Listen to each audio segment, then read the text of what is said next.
नमस्कार दोस्तों, मैं लक्ष्मण शर्मा आप सभी विद्यार्थियों का तहे दिल से हार्दिक स्वागत और अभिनंदन करता हूं।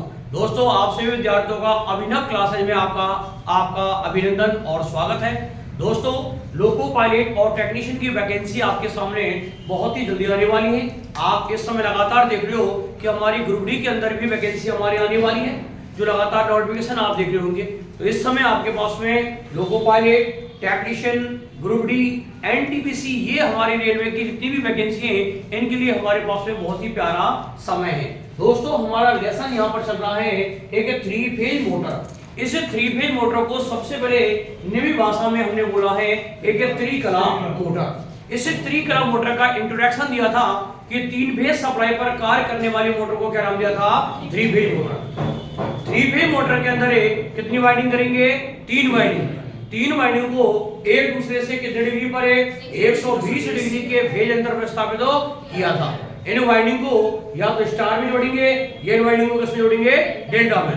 3 फेज मोटर में वोल्टेज का मान 440 वोल्ट से 450 वोल्ट। 3 फेज मोटर में तीनों फेजों का फेज क्रम R/B रखा जाता है। यहां तक हमने बात की है।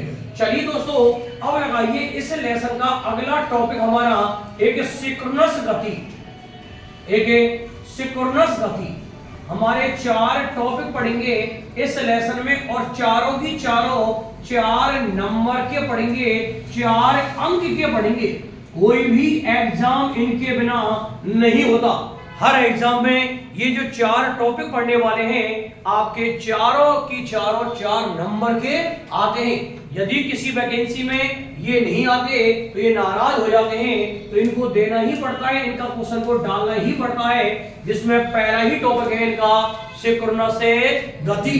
सिंक्रोनस गति को दोस्तों इधर ध्यान दीजिए भाई। सबसे पहले इसे एक तुल्यकालिक की गति के नाम से भी एक जाना जाता है। हमने कह दिया भाई कि सिंक्रोनस गति को एक तुल्यकालिक गति के नाम से भी जाना जाता है। अब बात करें सिंक्रोनस गति किसे कहेंगे?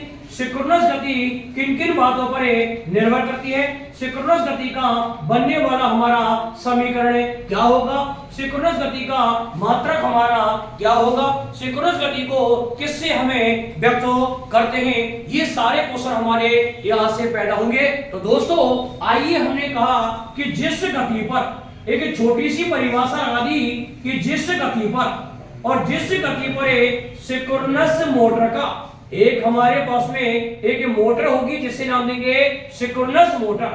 और आप कह रहे हो कि जिस गति पर सिंक्रोनस मोटर का एक रोटर गति करने लग जाए, और रोटर गति करने लग जाए, उसे कौन सी गति कहा जाता है? सिंक्रोनस गति।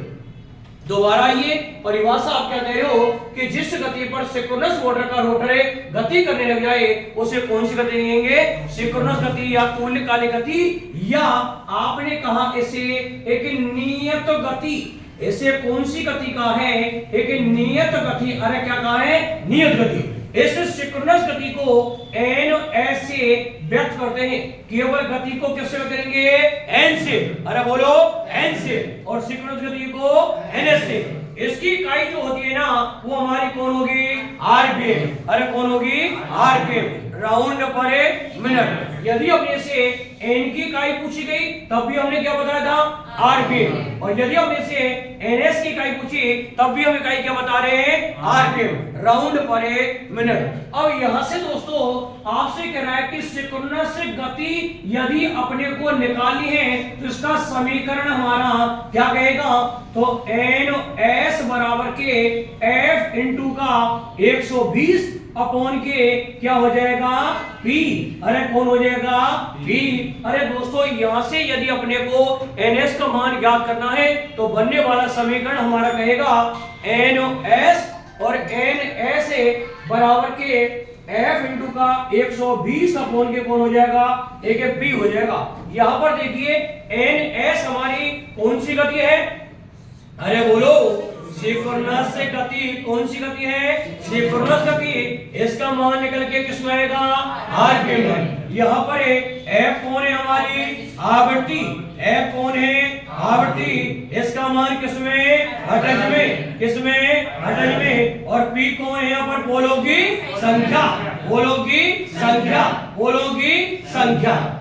दोस्तों अब आपसे और भी सवाल को कह रहा है कि जो हमारी देखिए NS जो है और F हमारी फ्रीक्वेंसी है, यदि इन दोनों में हम संबंध देखेंगे, क्या देखेंगे? संबंध। तो NS सिंक्रोनस गति आवृत्ति के एक समानुपाती में है। कौन से अनुपात में है? समानुपाती में। यदि कह रहा है कि यदि मोटर में फ्रीक्वेंसी के मान को बढ़ा दिया जाए, किसके मान को बढ़ा दिया जाए? फ्रीक्वेंसी के मान को बढ़ा दिया जाए तो उसकी NS बढ़ जाएगी। अरे क्या हो जाएगी? बढ़ जाएगी। यदि यहाँ पर फ्रीक्वेंसी के मान को कम कर दिया जाए तो मोटर की NS कम हो जाएगी। अरे कैसे हो जाएगी? कम। यदि मोटर में पोलों की संख्या के मान को कम कर दिया जाए, ऐसे कर दिया जाए कम, तो उसकी NS का मान बढ़ जाएगा। कैसे हो जाएगा? बढ़ जाएगा। यदि मोटर में पोलों की संख्या के मान को बढ़ा दिया जाए तो यहाँ पर NS का मान और यदि मोटर में पोलों की संख्या के मान को आधा कर दिया जाए, कैसा कर दिया जाए? आधा, तो मोटर की NS दुगनी हो जाएगी। कैसे हो जाएगी? दुगनी हो जाएगी। ये सारे सवाल एग्जाम में अपने से पूछे गए हैं। अब आपसे कह रहा है दोस्तों कि जो मेरी NS है, ये सिंक्रोनस गति है ना, ये किन किन बातों पर निर्भर करती है? सिंक्रोनस गति किन किन बातों पर और किन किन बातों पर एक निर्भर करती है? भाई अपने से लगातार पूछेगा कि सिंक्रोनस गति किन किन कारकों पर निर्भर करती है। तो आपने कहा यह हमारी दो बातों पर निर्भर करेगी। कितनी बातों पर? दो बातों पर। दो बातों में नंबर एक तो कह दिया पोलों की संख्या पर, पोलों की संख्या पर, पोलों की संख्या पर, पोलों की संख्या पर। एवं यह निर्भर करेगी हमारी आवृत्ति पर। अरे किस पर? आवृत्ति। आवृत्ति को क्या बोलेंगे? फ्रीक्वेंसी। अरे क्या बोलेंगे? फ्रीक्वेंसी पर हमारी निर्भर करती है। अब यहाँ से अपने को सिंक्रोनस गति का मान निकलवा लेगा तो यहाँ से एक सवाल अपने को एग्जाम में दे देगा। चलिए एग्जाम्पल भी एक एक करके देख लेते हैं। भाई यहाँ से दोस्तों हमने कहा कि आपसे कह रहा है कि यदि, और सवाल देखिए, यदि त्रिकला और त्रिकला एक स्क्विरल केज मोटर है, एक त्रिकला स्क्विरल केज मोटर में पोलों की संख्या और पोलों की संख्या यदि 8 हो, पोलों की संख्या कितनी है? 8। एवं उसकी आवृत्ति 50 से हटज, अरे कितनी हो?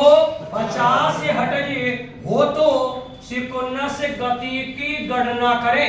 एक NS का मान आपसे पूछ रहा है, सिंक्रोनस गति की गणना करवा रहा है सवाल के अंदर।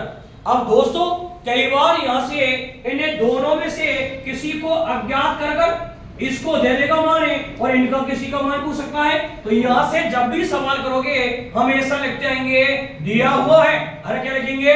दिया हुआ है। मोटर में बोलिए यदि त्रिकला स्क्विरल केज मोटर में पोलों की संख्या कितनी दी गई है? 8। किसका मान है? अरे बोलो P का मान। और P का मान कितना है? 8। अरे कितना है? 8। एवं उसकी आवृत्ति मतलब किसका मान है? F का मान कितना है?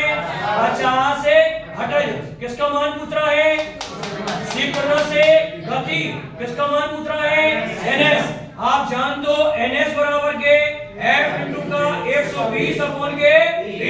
F का मान बोलो 50, F का मान बोलो 50 इंटू का 120। पोलों की संख्या 8।